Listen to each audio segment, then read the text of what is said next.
Hey there, welcome back everybody. It's Rod here from Jetboard Australia. We're back in our workshop today. We've got our nice late model carbureted factory GP100 here. Needs the carburetor going through. This particular board has been sitting a while. The battery in the ICU is flat, so we're going to change it out and I'll show you what's going on there. And our poor old throttle's a bit sticky, so we'll have a look at that as well. We may have to change the handle of that. So yeah, so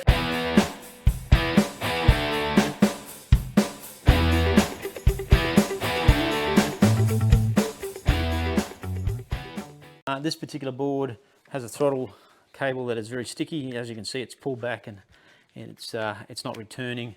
And you can see down in there, if I put a screwdriver in the cable, it's very tight. We might be able to free that up. We'll see. It's getting better. But what we'll do is we'll get that out and we'll lubricate it. And I'll show you how to get around and do that. So that's our 4mm Allen key again.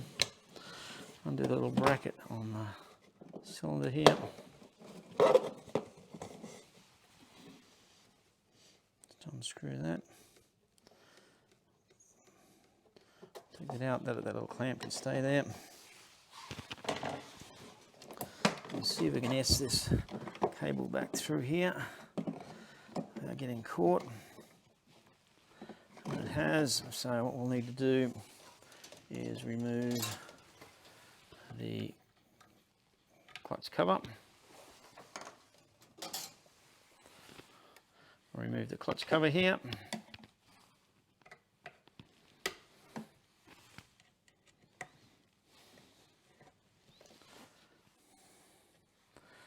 Two small Allen keys there. The cover comes off. And that'll give you access to see what's going on down in there. And that's got caught up in the gears. So that's not good at all. There you go. And that's her. So yeah, it's looking a bit festy there. The cable itself is not frayed, but it's tight. So I have a special cable lubricator we'll put on that. And we'll give it a lube and see how it goes. Okay, so we're going to lubricate this cable. So I have a motorcycle style cable lubricator. Most cables in motorcycles have a little lug on the end. The JetSef ones don't. So the holes in the end of the lubricators are quite big. So what I generally try to do is I just put a little bit of insulation tape around the end of the cable.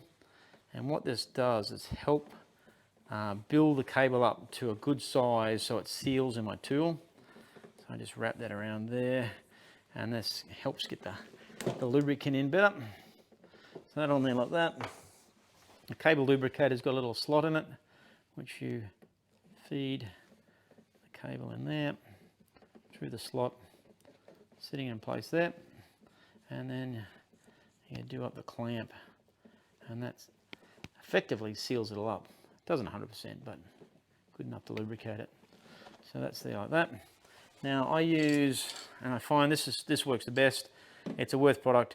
It's a rust-off black. It has a graphite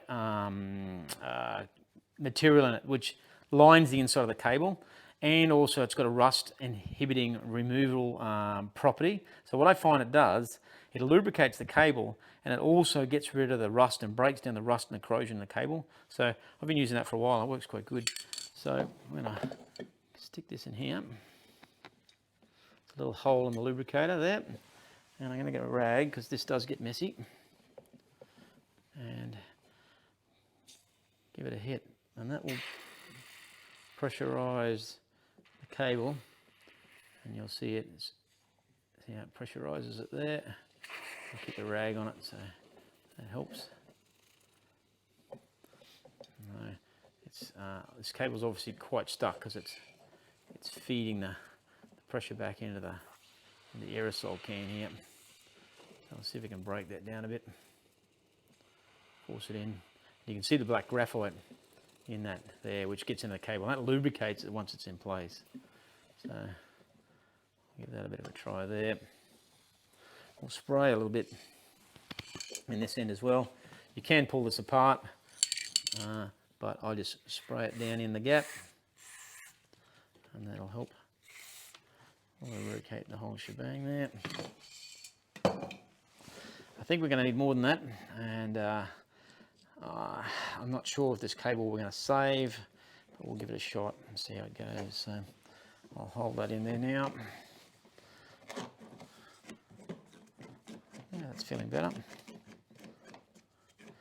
Now, it's important that these cables are nice and loose because the spring on the carburetor isn't overly strong.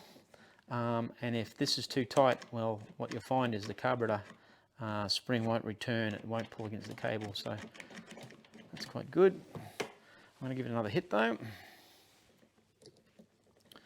work that in a bit more.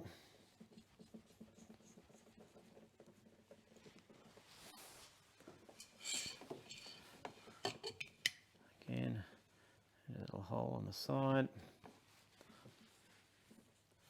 right there.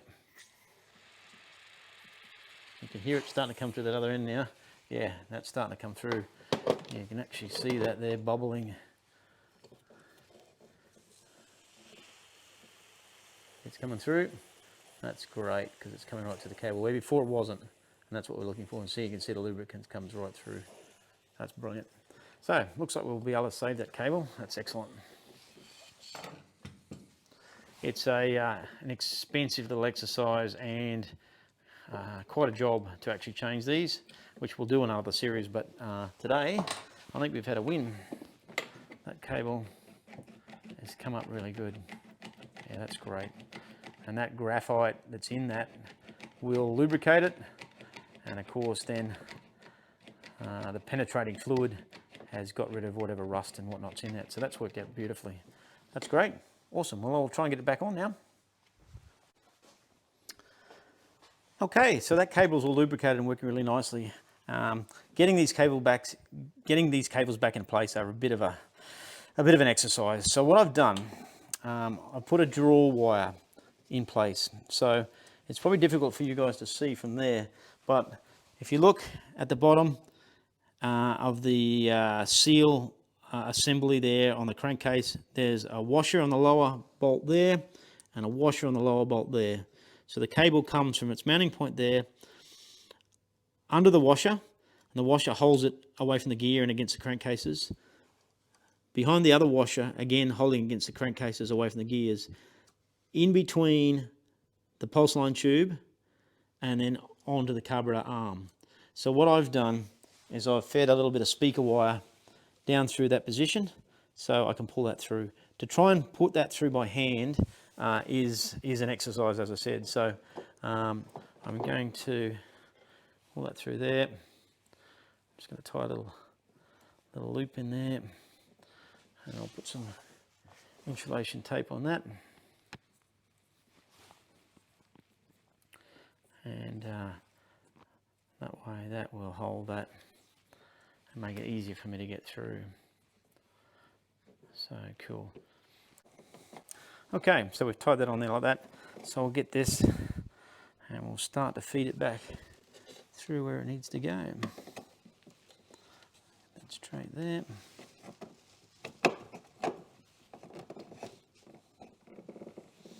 Okay, so that's going under those washers, away from the gear, and pull that up there.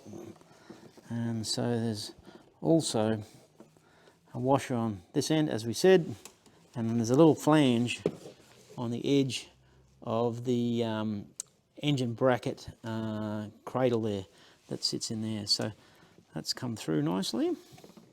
Easier too. I'm just going to loosen this and then swing this out of my way. Swing that up, and that will. All right, I'll get the cable down in place. I'm going to get a flat blade screwdriver here, and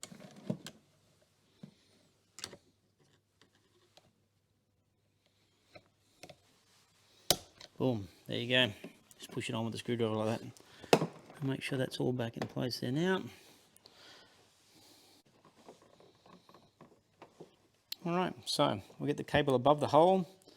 As you clamp like that, put it around the cable, slide it down into place, line him up.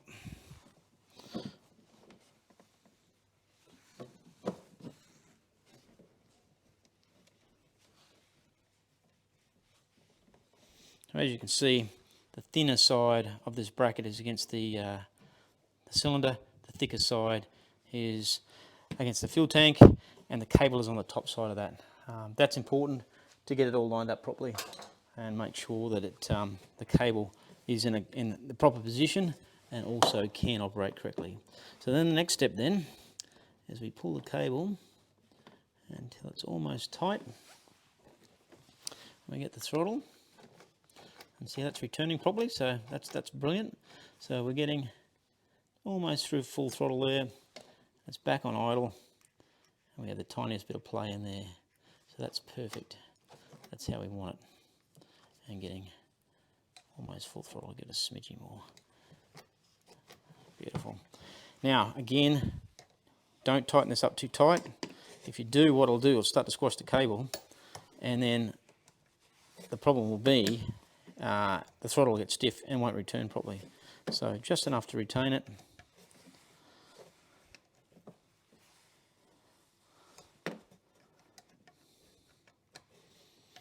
Not super tight, and just test it once we're done. Look at that, turning beautifully. Nice. All right, that's great. Okay, we'll put this carburetor back where it should be. Tighten that up. Okay, we'll put this clutch gear cover back on. We'll go into what's all about in there in another video. That's a whole new exercise as far as the one-way bearing / starter clutch works in there, but we'll do one on that. And there's a couple of different versions of it too. In fact, there's 3 different versions over the model range. Some are oiled, some are greased. So we'll deal with that in another episode. Right on key here. There she is. Back up. Back in there.